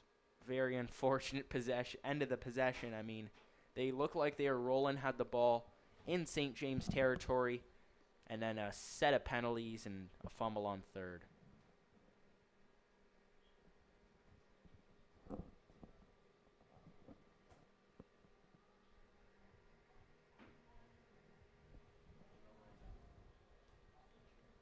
Lions take over after the turnover on downs. Looks like Nelms is out of the game here for St. James. Thomas going to hand this ball off. Possibly. I don't know if that was a horse collar or not, but still a all right gain on first. On the carry, picking up about 4. And you like the move, taking Nelms out? Yeah, you don't want your best player to get hurt. Surprised their quarterback, Jacob Thomas, hasn't come out yet. It looks like the backup Barry has been playing a lot of receiver today. We see Thomas staying in the game. They're going to hand this ball off to Valdez. Looking to pick up the first. I don't know where forward progress had him. He's damn well close, though.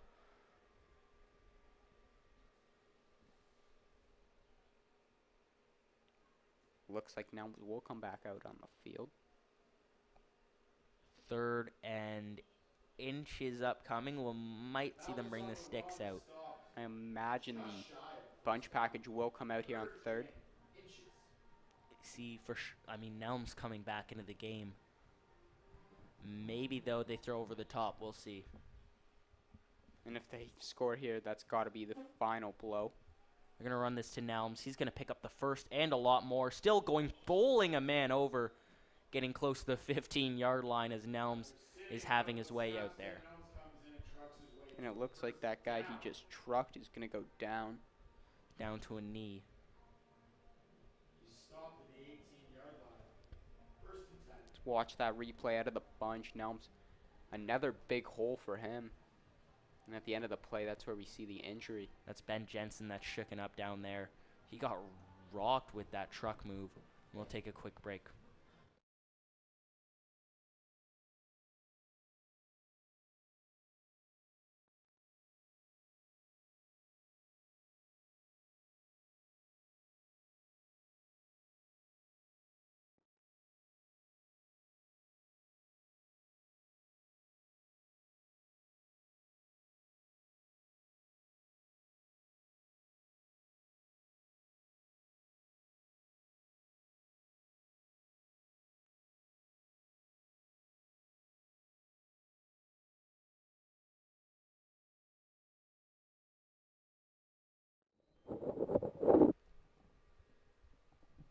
Here's Thomas. He's going to hand this ball off. Another stop there. Sorry, a stop there for St. Mary's.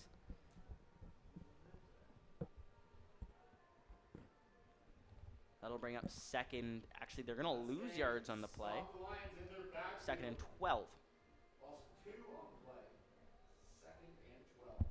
See if St. James goes to the passing game or decides to keep running.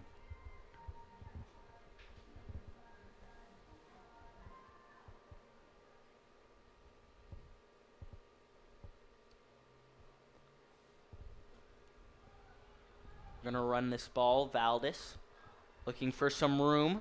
Valdez is going to pick up the first down, bowling a man over, getting out of bounds. Short there. Probably could have dived for the cone ops to take it out, but he'll be down marked at the 3. First down, Lions. Good run there from the backup running back, Gabe Valdez. Looks to be the 3-yard line. First and goal. Let's have another look at this run from Valdez.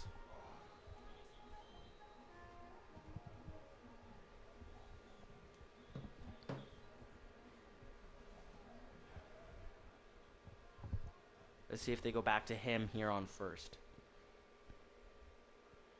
They will go to Valdez, and he'll punch it in. St. James really grabbing this game and taking it away from St. Mary's as they put another major up on the board. Gabe Valdez punches it in. Touchdown, That puts the Lions. score to 35-0. They now lead by a score of 35. Looks like we're going to see St. James just put the PAT And there's through. the touchdown. Valdez gets the handoff and didn't have to do much work, but finds the hole, punches it in. McDonald's, as they sponsor each and every edition of P10 Friday Night Lights. Thank you one more time, and that's the McDonald's restaurants of Guelph.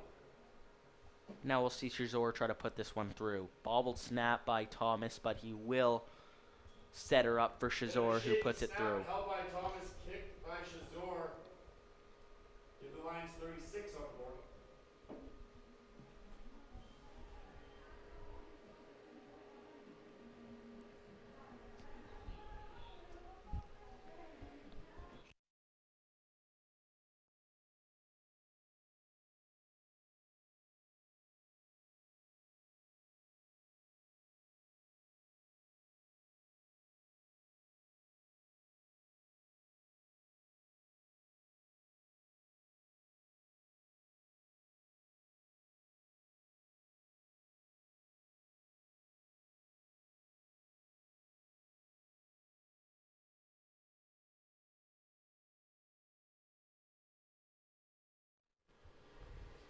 Looks like St. James going to opt to kick this one away, as they've only let St. Mary's set up once.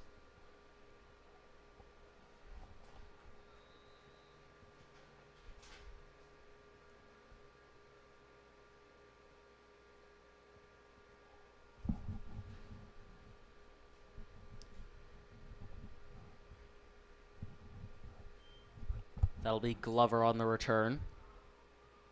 And he is brought right down. Decent return, but not getting up to the 35.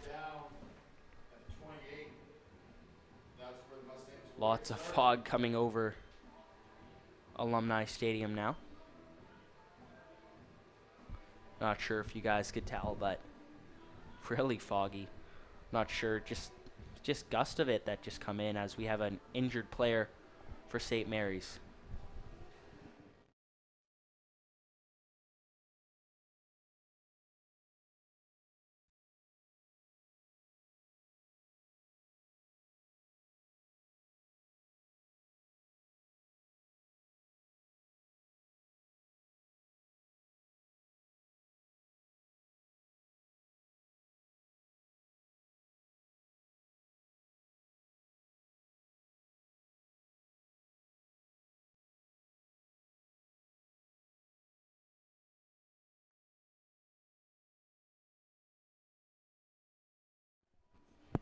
St. Mary's had a few guys shaken up in the last few plays.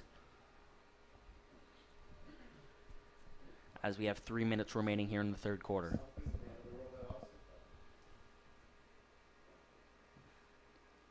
They're going to run this ball. Good little run on first, taken down. See where that ball spotted, might have picked up the first. Now St. James. I was going to say St. James might have a hurt player, but he pops right back up. That was Glover with the run. Picks up 9. Good pick up there on first. I was looking at the scoreboard now. St. James has run away with this game. It's probably out of reach, but if you're St. Mary's, you just want to end the season off on a little bit of a better note than being shut out. You want to get some points on the board. Yeah, definitely. You want to show a team, show some heart. Because as of now, they've only crossed midfield twice as an offense. They're going to pick up a first here. That was Wilson.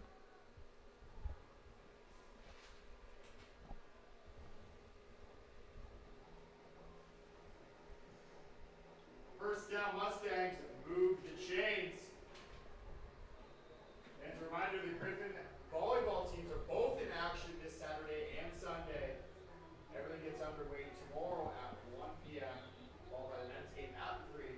Same goes for Sunday as well. Tickets are available online at griffins.ca.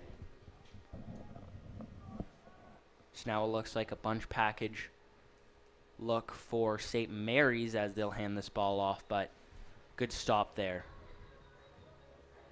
That was Kazarian Hodder once again. Will Kazarian Hodder on the carry, a pickup of about 4. As he plays tight end for this team. He's very big, but St. James is doing a good job of taking him down. Yeah, you could say he's an O-lineman, but he does jump out and play a bit of tight end.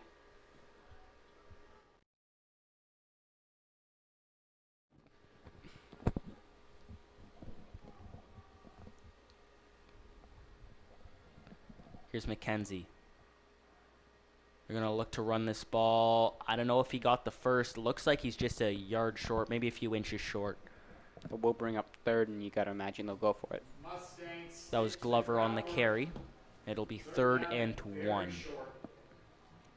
About 30 seconds to go here. In the third, we'll switch field once the time runs out. And coming up to this fourth, it looks like the Lions have pretty much sealed this game.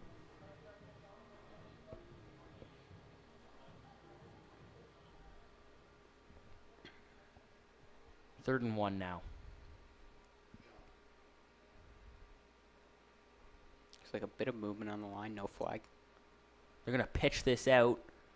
And St. James is going to get this stop. You saw a big hit there by Ethan Fish at the end of the play. We'll see where it's spotted, but it looks like they got the stop. And there's another player shaking up. A sweep on that play.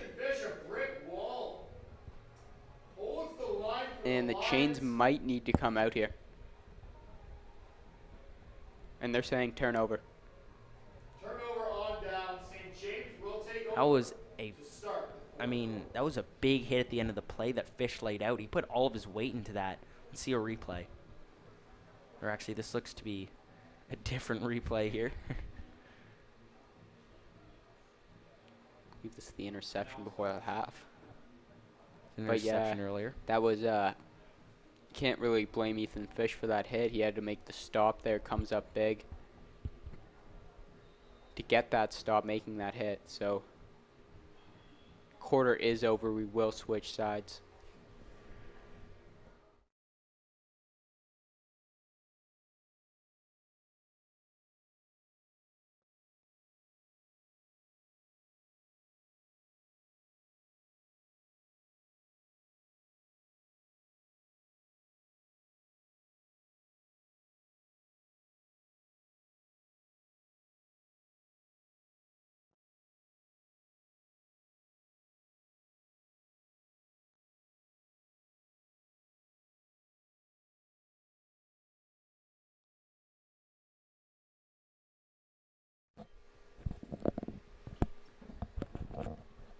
So after the turnover, St. James will have the ball to start off the fourth quarter. They'll run to the outside.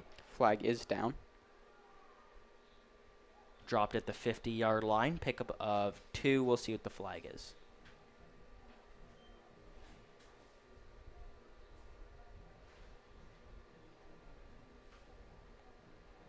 That was on the run. Offside on St. James. Line for offside on the play. First and 15 now about to come up. 15 coming up for St. James.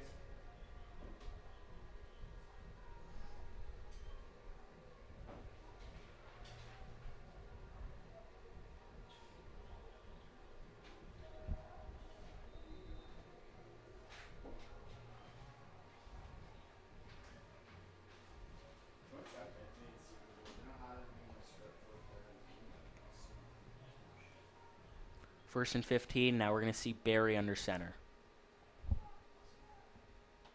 And if you're St. James, that's probably a good call. Up 36, you don't need your starting quarterback in there.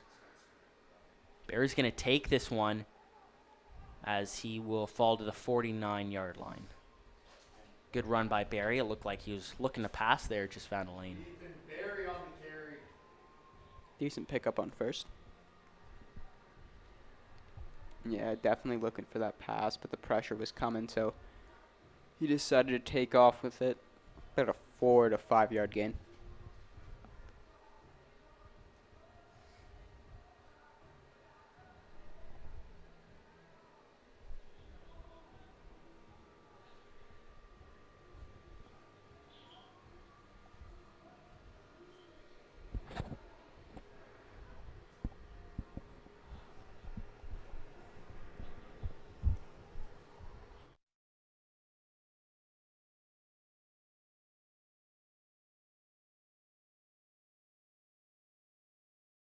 Down and 10 for St. James.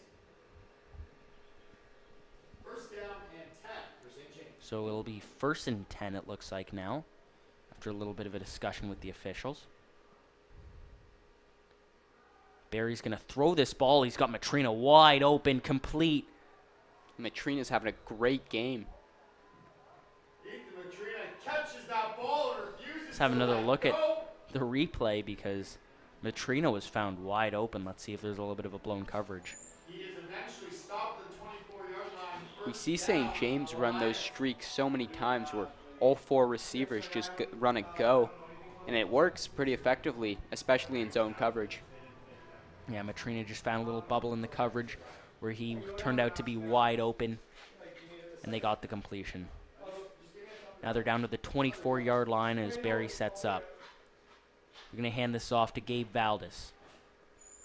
Trying to spin his way over the 20-yard line, gets to the 19 before he stopped. Pick up a 4 5. yard. 5 yard gain, I guess. down.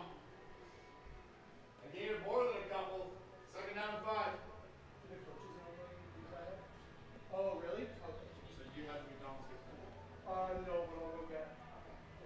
Yeah, I get that because it's run time now, right? So, okay, work. Thanks, buddy.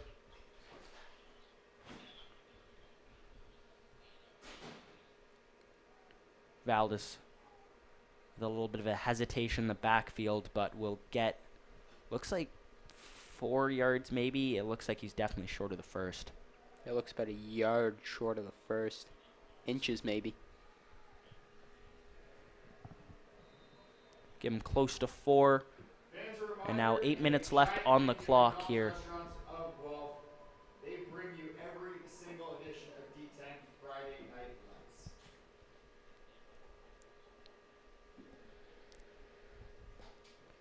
They're going to go for it in third here. It's Valdez cutting it back to the middle. He'll pick up the first down.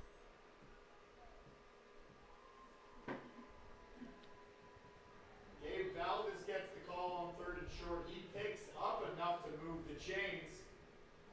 Second down and 10 on the Mustangs 12-yard line. So it will be a first. Mr. Young, there is no script for McDonald's player of the game, but I just realized that we have enough left. Now that this is actually. Okay, well, Anthony's Barry's going to hand this ball off right up the gut, falling over to the 10, maybe to the 9-yard line. Decent pickup. Now looking at some university ball.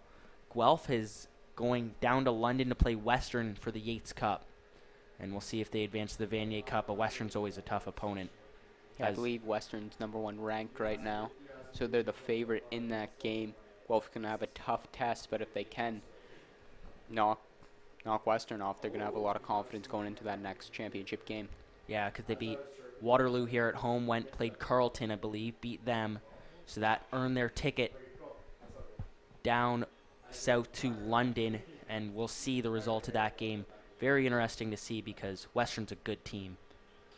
Yeah, like we said, they're the favorite in that game, so Guelph's going to have a tough test, but Guelph's been in these kind of situations before. Maybe not some of these players, but this Guelph program, and we usually see them at the top of their, Their division, I believe. division, yeah. The top of the ranks there, and they're going to have a tough one. Yeah, but Western being the favorite in all of Canada, definitely favored in that game, but they have had some success. I believe they went to the Vanier Cup last year, or maybe it was 2 years ago when they beat Western. I believe it was 3 years ago. Yeah, they beat Western, advanced to the Vanier Cup. head down to London and watch the Griffins take on the Well, Western not the whole Mustangs Vanier in the Cup, Yates Cup final. but Kickoff they is did at get to 1 the, p.m. they got out of their conference for sure, as they did win the Yates Cup. But I believe they lost in the semifinals that year. I believe that was to McGill.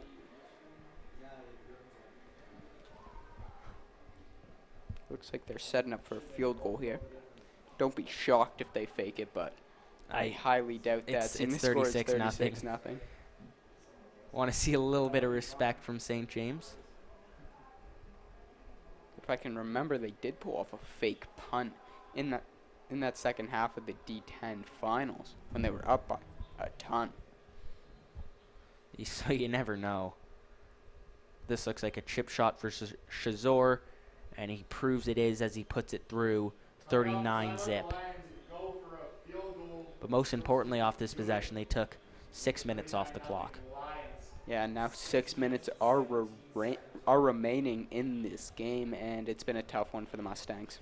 Offensively, they just haven't really gotten anything going. Do you credit more St. James's defense, or do you think St. Mary's just didn't really have anything going on offense? I think St. James' defense gets caught off guard.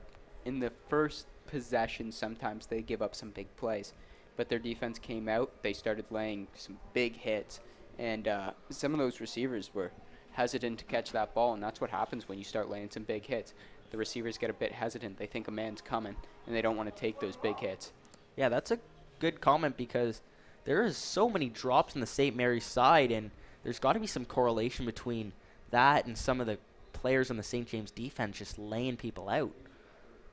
And there's a pretty big size difference out here. You can see that this St. James team is built with some big guys, some older guys. Like we heard in our interview that they've got a lot of older guys and they're a veteran team. Mm-hmm. Yeah, and that's coming from someone that's played against St. James, Thomas Ness. He's seen St. James's offense firsthand out there twice this year.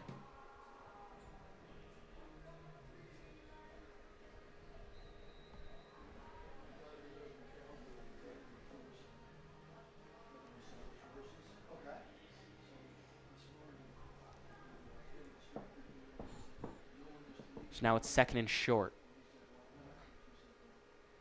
Looks like it's about 3 yards. It'll be a bunch package here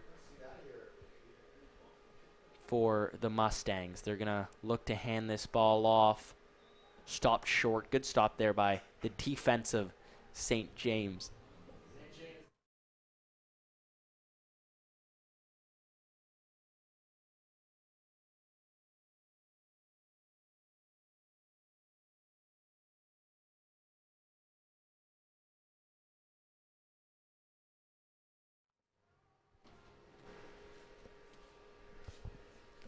So 3rd down now. The Mustangs will stay out. Don't see why not, as Nothing to lose. probably going to just try to punch a run in for the 1st down. We'll see. They're going to run this ball, and they will pick up the 1st. That's a pretty good run as they get over the 50-yard line. That was Wilson on the carry. Down. It pays off. They pick up the 1st. Move the chains down to the 52-yard line. So they got the chains rolling to the 52.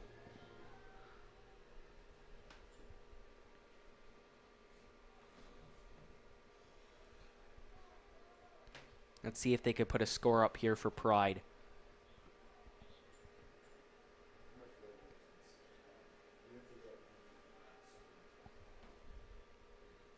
They're going to pitch this out. That's a low pitch as Wilson's going to be wrapped up. Looks like he got maybe a yard past the line of scrimmage. Travis Wilson wrap And it looks like they're going to mark him right at the line of scrimmage. Perhaps none at all. 2nd down. So no gain.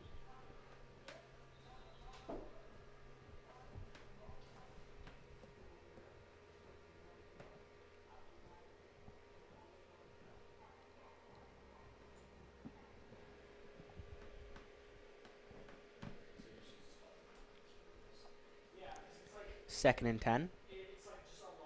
They're going to hand this off. Look to be blown up initially as Szymanski tries to knock him back. Finally, actually, he's still up. Sorry, couldn't really see from up here, but that's a hell of a run there as he will get to the 45-yard line. That was Glover on the carry. Looked like to be blown up twice. Let's see the replay. Let's watch this here. Right there should have been blown up. Another one bounces off that and keeps going. Three and then here times. again, there's 3 guys. Even watching the replay, I still don't know when he was brought down. So now over the 3-minute mark.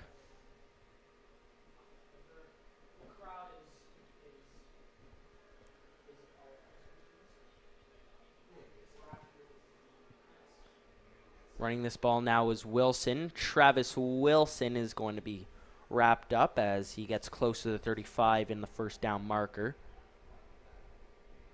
That'll bring up 2nd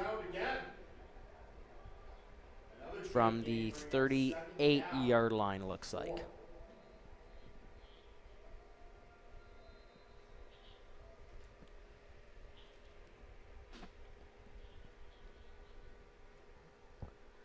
We're seeing St. Mary's really rely on the run game as we come closer to the end of this football game. They've been passing a lot initially with MJ McKenzie, but that hasn't worked out now. They're really running the ball. That's Travis Wilson, who's going to be wrapped right up, stopped at the 40, loss of about 2. That brings up 3rd and 6. Could have lost a lot more, but kept battling for a couple more yards. Bring up 3rd down for the Mustangs.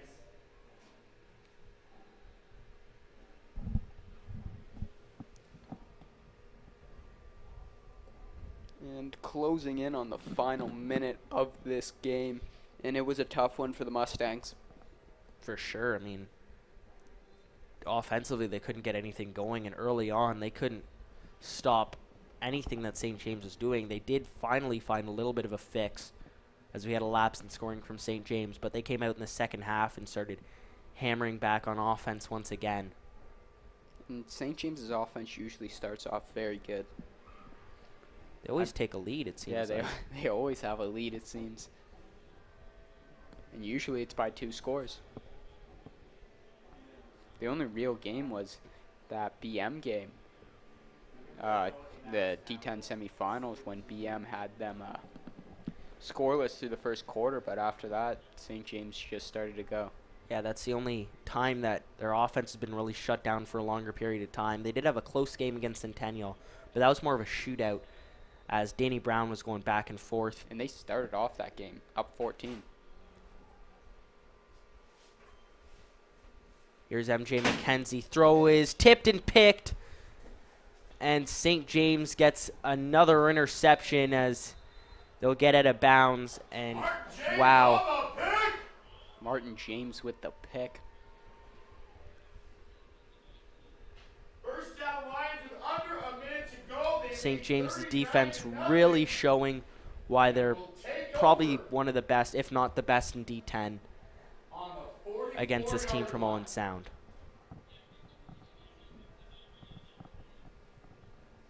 And yeah, that's, I believe, like the 4th straight week we've seen the St. James team get multiple turnovers from their defense, and that really helps out the offense. And I feel like another really underrated part of this team is their special teams. We see countless weeks teams make mistakes and they capitalize on special teams. We saw the return from Thomas that was called back, but that would have been a fantastic special teams play. And you also seen some big hits that they delivered on returners for sure. And also, feels like St. James just gets on top of every fumble as well. Lions run one more play. Yeah, we've seen a couple. They couldn't get one there, and that's going to be the game. Do it. Final score. And will we be back next week? I'm not sure. We'll see what OFSA has organized for next week, but St. James will definitely be continuing their football season as Barry will take a knee and they will win this game 39-0. And what a game it was from St. James. They just dominated here. Final score, St. James Lions 39. We'll see who they take on next week, and I'm not sure if we will be covering that one or not. We'll see where the game is located, but St. James, what a dominating win. If you had to give them a Friday Night Lights player of the game, I want to say Thomas, but I could totally see if it went to Matrina. He had a good game, caught a touchdown, a lot of big yardage gains. Congratulations, Lions. yeah. We'll see. And if this is the last broadcast, thank you so much to our sponsor, McDonald's, for Friday Night Lights. This whole thing wouldn't be a thing without them, so thank you very much to them.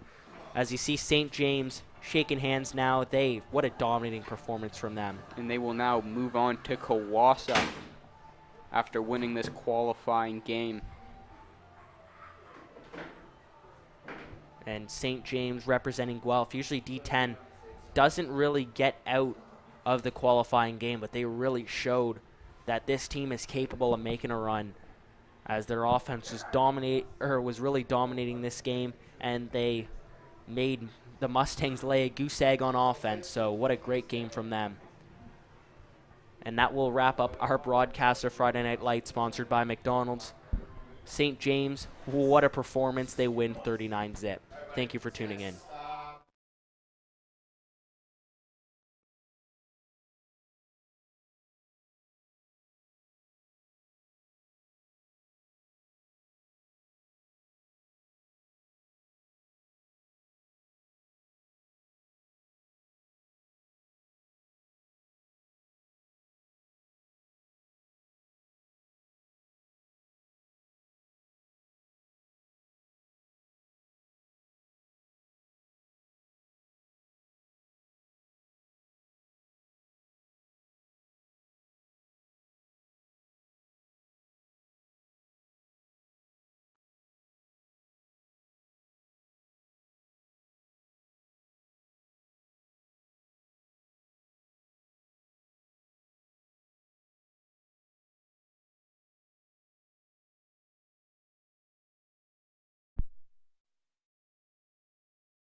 St. James wasting.